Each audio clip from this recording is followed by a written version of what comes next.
நடிகை த்ரிஷாவுக்கு பெட்ஸ் அதாவது செல்லப்பிராணிகள் அப்படின்னா ரொம்பவே உயிர். அவங்களுடைய இன்ஸ்டாகிராம் பக்கத்தில் தன்னுடைய பெட்டு கூட இருக்கக்கூடிய ஃபோட்டோஸ் அவங்க அடிக்கடி ஸ்டோரியில் வந்து ஷேர் பண்ணுறது உண்டு. ஷூட்டிங் ஸ்பாட், வெளிநாடு அப்படின்னு எங்கே போனாலும் அங்கே இருக்கக்கூடிய செல்லப்பிராணிகளோட நேரம் செலவிடுறது அவங்களுடைய பழக்கம். த்ரிஷாவினுடைய குடும்பத்தில் ஒருவராக நீண்ட நாட்களாக அவங்க வளர்த்து வந்த அந்த செல்லப்பிராணி பெட்டு தான் ஷோரோ. அது கூட விளையாடுற அதை கொஞ்சம் மாதிரியான ஃபோட்டோஸ், வீடியோஸ்லாம் அடிக்கடி தன்னுடைய சோஷியல் மீடியா பக்கத்தில் ஷேர் பண்ணுவாங்க. இந்த நிலையில் கிறிஸ்மஸ் அன்னைக்கு காலையில் திடீர்னு ஷோரோ உயிரிழந்து விட்டதா சோகமாக தன்னுடைய இன்ஸ்டாகிராம் பக்கத்தில் த்ரிஷா பதிவிட்டிருக்காங்க.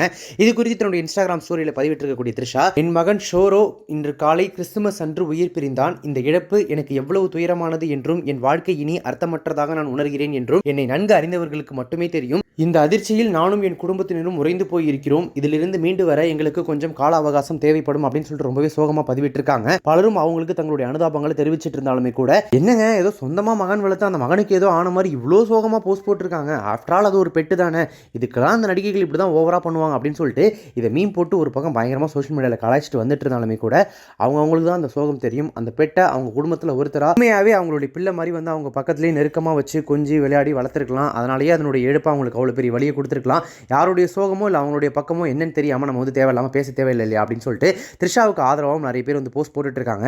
எது எப்படியோ த்ரிஷா கூடிய சீக்கிரமாகவே இதுல இருந்தெல்லாம் மீண்டு வரணும் அப்படின்றது தான் அவங்க ரசிகர்களுடைய எண்ணமாகவும் வேண்டுதலாகவும் இப்போ இருக்கு.